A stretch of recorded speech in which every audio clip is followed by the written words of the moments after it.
चलिए आज का नया वर्ड देखते हैं। हमारा अगला वर्ड है चिकैनरी। तो चिकैनरी सुनने में थोड़ा फैंसी लगता है ना। ये एक नाउन है, यानी कि एक संज्ञा। अब इसका मतलब क्या है? इंग्लिश डेफिनेशन है the use of trickery to achieve a political, financial और legal purpose.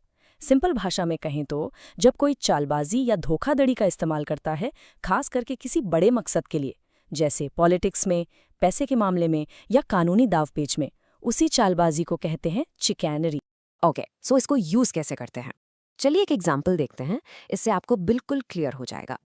The lawyer used legal chicanery to win the case for his wealthy client. समझे?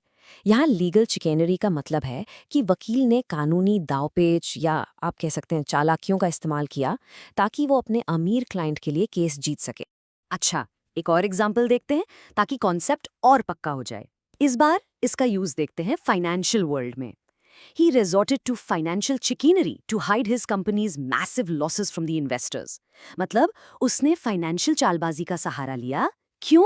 ताकि वो अपनी कंपनी के बड़े-बड़े लॉसेस को इन्वेस्टर्स से छुपा सके।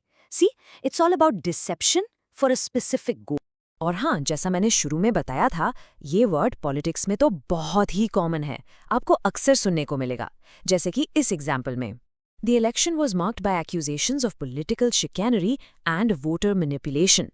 सीधा सा मतलब है कि इलेक्शन में राजनीतिक धोखाधड़ी और वोटर्स के साथ हेराफेरी के आरोप लगे। सिंपल।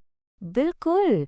और इसीलिए आपको ये वर्ड न्यूज़ में, आर्टिकल्स में, डिबेट्स में हर जगह मिल जाएगा। ये देखिए, द डेली क्रॉनिकल का एक कोट है, voters are tired of the usual political chicanery and are demanding more transparency from their leaders. यानी कि अब वोटर्स इस आम राजनीतिक चालबाजी से थक गए हैं और वो अपने लीडर्स से और ज़्यादा पारदर्शिता यानी ट्रांसपेरेंसी चाहते हैं।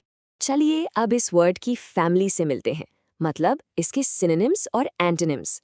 तो चिकनरी के सिनोनिम्स यानी इससे मिलते जुलते शब्द क्या होंगे? वेल, ये हैं ट्रिकरी, डिसेप्शन, सब्टरफ्यूज। इन सब का मतलब वही है, धोखा, छल, कपट।